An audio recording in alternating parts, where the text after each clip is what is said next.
Thank you very much.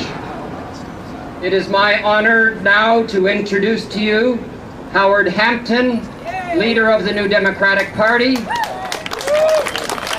I'll call him forward now. I can see that they have lightened up on the dress code in the legislature over the last 80 years. Howard Hampton.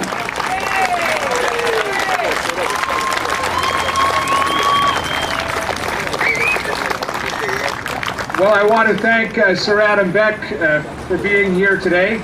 I wish he had the same persuasion over Conservatives now that he had over Conservatives about 100 years ago. But I understand these Conservatives are very slow learners, so you might have to have a couple more rallies like this before they catch on, Sir Adam. I want to thank everyone who's taken the time today. I especially want to thank Cease Makowski, Andre Foucault, Judy Darcy, Paul Connor, John Wilson, who have done so much incredible work on this campaign and who have really been our allies throughout.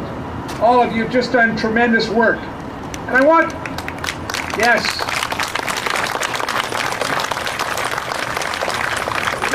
and I want people to reflect on what's happened over the past 6 or 7 months. December the 12th, the then Premier said that Hydro One was going to be sold. And not only did he say that, but he said that the generating stations were immediately going to be sold, and the government actually put out an announcement that the Lennox generating station, the Lakeview generating station, the Lambton generating station, the Thunder Bay generating station, the Atikokan generating station were on the block, all to be sold. And the government said that by this time of the year, those things would all be a done deal. Well, reflect. None of them are a done deal. Absolutely none of them are a done deal. When the announcement about Hydro One was made, it was made as it's going to be the largest privatization ever of public assets in the history of Canada. That was the announcement.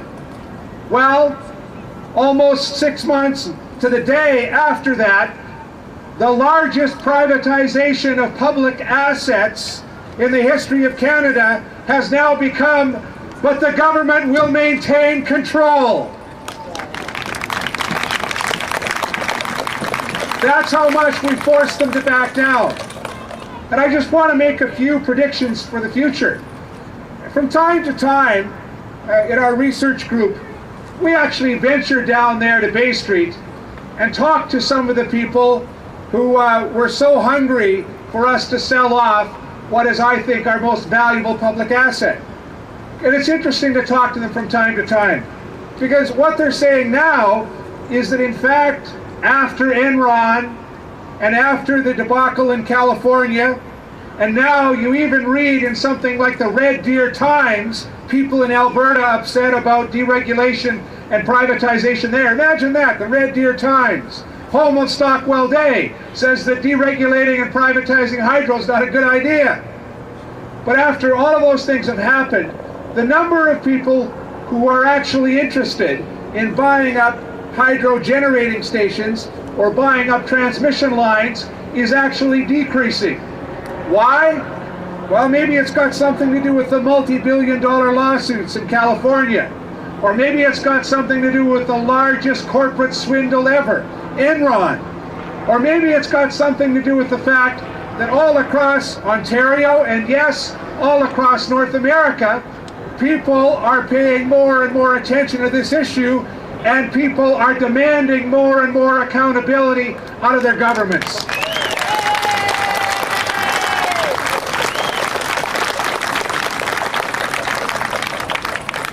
So I want to make just a few predictions about where we go from here. 2 months ago, the maximum price for hydroelectricity in Ontario was $43 a megawatt hour. Today, the price in Ontario shot up to $142 a megawatt hour. I remember when the former Minister of Energy, Jim Wilson, said deregulation and privatization will result in a lower price. Jim Wilson, where are you? Have you learned to add yet?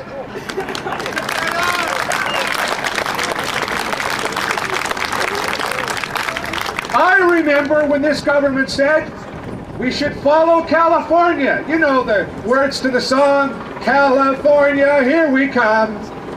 Well, all of a sudden, this is a government that doesn't want to whisper the words California. So we need to take stock of just how much has been accomplished. And as I said, to make a prediction, I believe that this issue of hydro privatization and hydro deregulation is going to hound this government, not just for the next 2 months, not just for the next 6 months, but until they do what they should have done in the first place. Call an election and let the people decide.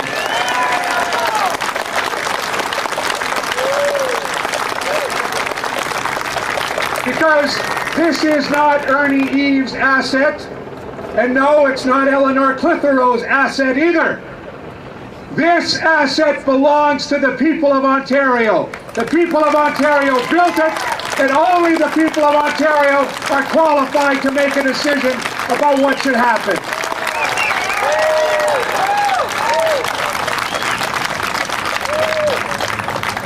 So I say to everyone, this campaign is not going to stop. This campaign is going to continue. As the price of electricity ratchets up this summer, as we know it will, as people, more and more of them, turn on their air conditioners and the demand for electricity increases and therefore the price goes through the roof, we'll be there and we'll be demanding accountability. As it becomes more apparent which one of the Bay Street amigos this government wants to sell some of the assets to, we'll be there and we'll be demanding accountability. And when it becomes clear that the only price this government will get for selling off some of those assets will be giveaway prices, then we'll be there again to blow the whistle on this government. We are not going to let this government walk away from this issue. We're going to demand accountability until we have that election.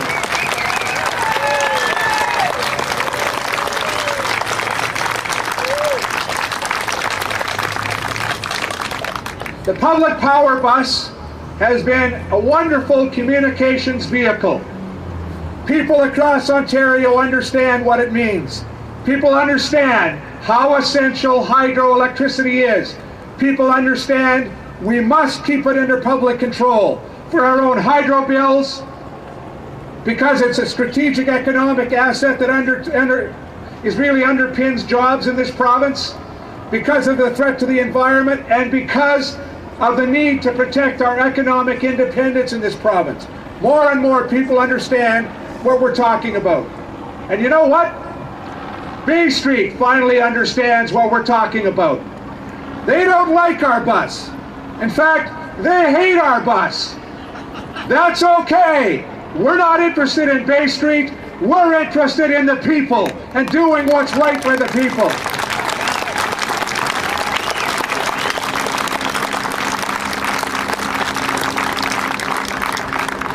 So be vigilant, stay active. We're going to stay on this file and we're going to fight this government every step of the way, every embarrassing deal after embarrassing deal, until we get what we should have had in the first place, our election. Thank you all. Thank you so much. Keep up the fight. This is one that eventually we're going to win. Thank you.